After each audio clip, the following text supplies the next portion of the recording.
2027 yilgi Chevrolet Cobalt bu zamonaviy dizayn, samarali ishlash va ilg'or texnologiyalarni arzon hamda amaliy avtomobilga birlashtirgan Chevroletning yangi avlod kompakt sedani hisoblanadi. O'zining ishonchliligi va kundalik foydalanish uchun qulayligi bilan tanilgan Cobalt endi yangilangan ko'rinish bilan qaytmoqda. U qulaylik, zamonaviy ulanish texnologiyalari va yaxshilangan haydash xususiyatlariga ko'proq e'tibor qaratadi. 2027 yilgi model yosh haydovchilar, oilalar va kundalik qatnovchilar uchun mo'ljallangan bo'lib, yangilangan dizayn, kuchliroq dvigatel variantlari va yanada mukammal interyer bilan avtomobil bozoridagi so'nggi tendensiyalarni aks ettiradi. Birinchi qarashdayoq 2027 yilgi Cobalt tashqi ko'rinishi bilan sportchi va zamonaviy uslubni namoyon qiladi.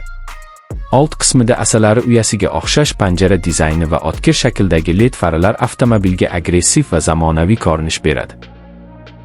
Yon tomonlardagi keskin chiziqlar aerodinamik samaradorlikni oshiradi va avtomobilning yo'ldagi ko'rinishini yanada jozibador qiladi. Orqa qismi ham qayta ishlab chiqilgan bo'lib, unda zamonaviy LED orqa chiroqlar va sport uslubidagi bamper mavjud. Integratsiyalangan egzoz chiqishlari avtomobilga yanada premium va sport ruhini beradi. Silliq tom chizigi va optimallashtirilgan kuzov shakli havo qarshiligini kamaytirib, yuqori tezlikda barqarorlik hamda yoqilg'i tejamkorligini oshiradi. O'lchamlari jihatidan sedan ham manevr qilish uchun qulay, ham ichki makon jihatidan keng qilib ishlab chiqilgan. Avtomobil uzunligi taxminan 175 dyuym bo'lib, 105 dyuymli gildirak bazasiga ega. Bu esa kompakt o'lcham va salon kengligi o'rtasida yaxshi muvozanatni ta'minlaydi.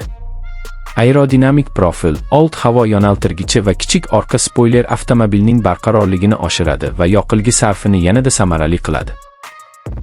Kapoti ostida 2027 yilgi Cobalt kundalik foydalanish uchun samarali va yetarlicha kuchli dvigatel variantlarini taklif qiladi. Variantlardan biri 1.5 litr. Salon ichida 2027 yilgi Cobalt sezilarli darajada yangilangan bo'lib, yanada zamonaviy va premium muhit yaratadi. Interyerda yumshoq materiallar, sifatli tikuv ishlari va yaxshilangan ergonomika mavjud bo'lib, bu haydovchi va yo'lovchilar uchun qulaylikni oshiradi. Rul ortida katta raqamli instrument panel joylashgan bo'lib, u muhim haydash ma'lumotlarini aniq va moslashtiriladigan formatda ko'rsatadi.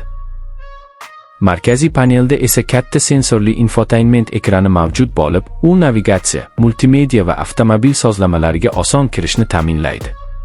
Ko'plab modellarda simsiz Apple CarPlay va Android Auto qo'llab-quvvatlanishi kutilmoqda. Bu esa haydovchilarga smartfonlarni kabelsiz ulash imkonini beradi. Qulaylik ham yangi Cobaltning muhim jihatlaridan biridir. O'rindiqlar uzoq safarlar uchun yaxshilangan qo'llab-quvvatlash bilan ishlab chiqilgan va yuqori komplektatsiyalarda isitish hamda ventilyatsiya funksiyalariga ega bo'lishi mumkin. Ikki zonali iqlim nazorati haydovchi va old yo'lovchiga o'zlariga mos haroratni tanlash imkonini beradi. Salon ichida simsiz telefon quvvatlash qurilmasi, bir nechta usportlar va yuqori sifatli premium audio tizimi kabi qulay funksiyalar ham mavjud. Xavfsizlik va haydovchiga yordam beruvchi texnologiyalar ham 2027 yilgi modelda yaxshilangan.